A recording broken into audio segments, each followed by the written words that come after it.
નમસ્કાર મિત્રો, ખાસ કરીને આજના વિડીયો આપણે માહિતી આપવાની છે કે જે આપણે શિયાળુ પાકનું વાવેતર કર્યું છે, ઘણી જગ્યાએ આપણે બિયારણ છે ઉગાવવામાં તકલીફ થઈ છે, ઘણી જગ્યાએ આપણી જમીનો પણ ખરાબ થઈ રહી છે। આ પાછળનું કારણ છે નિંદામણ નાશક દવાનો વધુ પડતો વપરાશ। એટલે આ વિશેની સંપૂર્ણ માહિતી આપવાની છે। પણ સૌપ્રથમ હું આપને એ જણાવી દઉં કે આવનારા દિવસમાં આપણે ખેડૂત મિટિંગનું આયોજન કરેલું છે, જેની અંદર ખેડૂત મિટિંગ છે એ છે તારીખ 20 ડિસેમ્બર 2025 અને શનિવારના રોજ સમય છે સાંજે 4 વાગ્યાનો। મિટિંગનું સ્થળ છે રાજલધામ ગોરાસર, ગામ ગાગોદર, તાલુકો રાપર અને જિલ્લો કચ્છ। ત્રીજી ખેડૂત મિટિંગ છે એ છે તારીખ 21 ડિસેમ્બર 2025 અને રવિવારના રોજ સમય છે સાંજે 4 વાગ્યાનો। મિટિંગનું સ્થળ છે રાયમલ બાપાની મઢી, કૃષ્ણનગર, ગામ અમરાપર, ખડીર, તાલુકો ભચાઉ અને જિલ્લો કચ્છ। આ તમામ ખેડૂત મિટિંગની અંદર આપણે હવામાન અને ઝેરમુક્ત ખેતી વિશેની અગત્યની માહિતી આપવાના છે। એટલે જે મિત્રોને જે સ્થળ નજીક પડતું હોય એ સ્થળે તમામ ખેડૂત ભાઈઓ મોટી સંખ્યામાં આવવા માટે મારું ભાવભર્યું નિમંત્રણ છે। હવે પહેલાં તો હું આપને એ જણાવી દઉં કે અત્યારે જે પ્રકારે જોવા જઈએ તો જે છેલ્લા મને લગભગ 15-20 દિવસની અંદર અલગ અલગ ખેડૂત ભાઈઓના જે અભિપ્રાય આવ્યા છે, મેં પણ ઘણી જગ્યાએ રૂબરૂ જાણી અને માહિતી મેળવવાનો પ્રયત્ન કર્યો છે। એ મુજબ જોવા જઈએ તો અમુક જે સેન્સિટિવ પાક છે એમાં પણ ખાસ કરીને ધાણા અને જીરું જેવા પાક છે એ અત્યારે શિયાળુ પાક તરીકે ખેડૂતોએ વાવેતર કર્યું, પણ એમાં ઉગાવો ખૂબ ઓછો આવ્યો, અમુક જગ્યાએ તો બિલકુલ ઉગાવો નથી આવ્યો। ત્યારે આપણે સ્વાભાવિક રીતે સવાલ થાય કે શું આમાં બિયારણનો જ વાક છે? મોટા ભાગે એવું છે કે બિયારણનો વાક ન હોય છતાં પણ એમાં એ પ્રશ્ન થયો છે। શું કામ થયો છે? તો કે આપણે વધુ પડતા નિંદામણ નાશક દવાનો વપરાશ થઈ ગયો હોય। જો કે ધાણા અને જીરુના પાક ઉપર આની અસર વધારે થઈ છે, બીજા પાકોની અંદર અસર થઈ હશે પણ બીજા પાકની અંદર અસર ઓછી થઈ હશે। જેવી રીતે જોવા જઈએ તો ચોમાસા દરમિયાન જે આપણે મગફળી કે અન્ય કોઈ પણ પ્રકારનું જે વાવેતર હોય ને એમાં આપણે નિંદામણ નાશક દવાનો વપરાશ કર્યો હોય છે। અમે તો વારંવાર આપણે દરેક ખેડૂત ભાઈઓને એ માહિતી આપતા રહ્યા છે કે નિંદામણ નાશક દવાનો વપરાશ છે એ ક્યારેય ન કરવો, કેમ કે નિંદામણ નાશક દવા છે એ આપણી જમીનને સૌથી વધુ ખરાબ કરવાનો કામ કરે છે। એટલે નિંદામણ નાશક દવાનો વપરાશ ન કરવો। ઘણી વખત ઘણા બધા ખેડૂત ભાઈઓને એવા સવાલ પણ આવતા હોય છે કે નિંદામણ થાય છે, મજૂર મળતા નથી। મજૂર મળતા નથી એ આપણી સમસ્યા ચોક્કસથી છે, પણ એનો મતલબ એવો નથી કે મજૂર નથી મળતા એ ભોગે આપણે આપણી જમીનને ખરાબ કરવી। મજૂર ન મળતા હોય તો પણ આપણે જાતે થોડુંક કામ કરવું જોઈએ અથવા તો કોઈ બીજી વૈકલ્પિક વ્યવસ્થા કરવી જોઈએ, પણ બને ત્યાં સુધી આપણે નિંદામણ નાશક દવાનો વપરાશ ન કરવો જોઈએ। એમાં પણ ખાસ કરીને નિંદામણ નાશક દવાનો જ્યારે આપણે વપરાશ કરીએ છીએ, મોટાભાગે કોઈ પણ પાક હોય એમાં નિંદામણ નાશક દવાનો વપરાશ ત્યારે જ કરી શકાય કે જે પાક છે એ 30 દિવસ કરતાં મોટો થયો હોય। જો 30 દિવસ કરતાં પાક નાનો હોય ને એ પાક ઉપર આપણે નિંદામણ નાશક દવાનો છંટકાવ કરીએ છીએ તો એ પાક છે નબળો પડી જાય, બળી જાય અથવા તો કોઈને કોઈ બીજી આડઅસર એમાં આવતી હોય છે।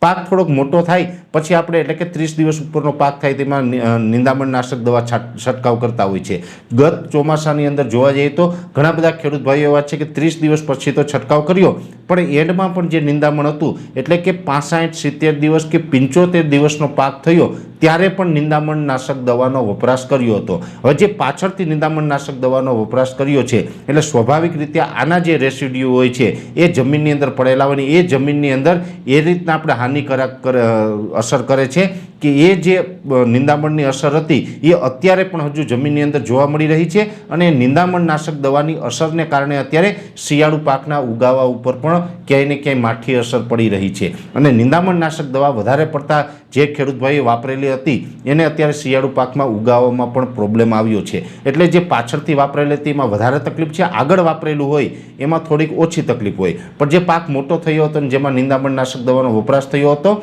એમાં અત્યારે ઉગાવવામાં બહુ મોટો પ્રશ્ન છે એ ખેડૂત ભાઈઓને જોવા મળી રહ્યો છે। એટલે આ નિંદામણમાં જે રીતે અત્યાર સુધી આપણે અસર કરે છે તો આપણે વિચારવાનું છે કે એ આપણી જમીનની અંદર જે આપણે નિંદામણ નાશક દવા આપણે વાપરેલી છે એ અત્યાર સુધી જો ઉગાવવામાં અસર કરતી હોય તો જમીનમાં બીજી પણ કેટલી માઠી અસર કરી શકે છે। જમીનમાં રહેલા જે લભ્ય સ્વરૂપમાં તત્વો હોય છે એના ઉપર પણ અસર કરે છે। જમીનની અંદર સૂક્ષ્મ બેક્ટેરિયાને જે અળસિયા હોય એને પણ નાશ કરવાનું કામ કરે છે ને અંતે વારંવાર જે આપણે નિંદામણ નાશક દવા વાપરીએ છીએ એને કારણે આપણી જમીન પણ નબળી પડે છે, જમીનની ફળદ્રુપતા પણ ઘટે છે ને જે સેન્દ્રીય કાર્બનનું લેવલ જમીનની અંદર હોય એ પણ ઘટે છે। અને સાથે સાથે નિંદામણ નાશક દવાનો વપરાશ જે ખેતરની અંદર વધુ થતો હોય એ ખેતરની અંદર કોઈ પણ બિયારણ વાવીએ એમાં ઉગાવવામાં પણ આપણે તકલીફ થાય છે, એટલે કે ઉગાવો ઓછો આવતો હોય છે। એટલે હંમેશા દરેક ખેડૂત ભાઈઓને અમે એ ભલામણ કરતા રહ્યા છે કે હંમેશા નિંદામણ નાશક દવાનો વપરાશ ટાળો। નિંદામણ હોય બને ત્યાં સુધી હાથે જ નીંદવાનો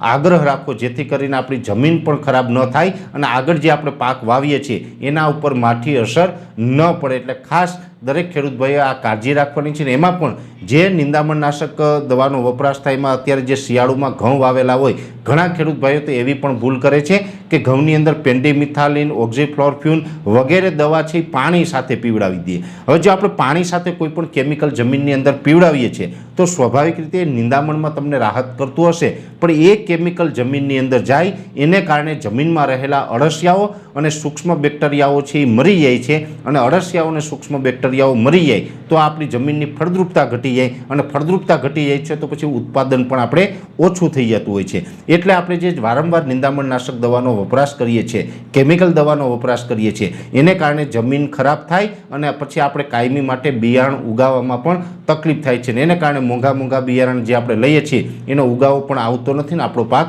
નિષ્ફળ જતો હોય છે. એટલે અત્યારે જે અમે અનુમાન કર્યું છે, જે અલગ અલગ પ્રકારે અમે જે માર્કિંગ કર્યું છે એ મુજબ ચોમાસા દરમિયાન જે નિંદામણનાશક દવાનો છંટકાવ થયો હતો એની અસરને કારણે અત્યારે ધાણા જીરુના ઉગાવા ઓછા આવ્યા છે. બીજા અન્ય પાકમાં પણ આની અસર પડી છે અને જમીનની અંદર ફળદ્રુપતા પણ ઘટી છે. એટલે ખાસ દરેક મિત્રો કાળજી રાખજો. ચોમાસામાં જે તમે ભૂલ કરી હતી, હવે આપણે શિયાળા પાક દરમિયાન જે આપણે નિંદામણ હોય તો એને પણ નીંદવાનો આગ્રહ રાખજો. બને ત્યાં સુધી નિંદામણનાશક કોઈ પણ કેમિકલનો વપરાશ ન કરવો. અને આવનારા સમયમાં પણ ઉનાળુ પાક હોય, ચોમાસું પાક હોય કે શિયાળુ પાક હોય, કોઈ પણ પાકની અંદર આપણે બને ત્યાં સુધી નિંદામણનાશક દવાનો વપરાશ કરવાનું ટાળજો. અને જો નિંદામણનાશક દવાનો વપરાશ ટાળશું તો આપણી જમીનની ફળદ્રુપતા પણ વધશે અને આપણી જમીન છે એ ફળદ્રુપ હશે તો ઉત્પાદન પણ સારું આવશે. એટલે ઉત્પાદન ક્ષમતા વધારવા માટે પણ આવા કેમિકલો છે આપણે વાપરવાનું બંધ કરવું પડશે. એટલે ખાસ કરીને જે અલગ અલગ વિસ્તારોની અંદર નિંદામણનાશક દવાને લઈને ઘણા બધા ખેડૂત ભાઈઓના જે આ પ્રશ્ન હતા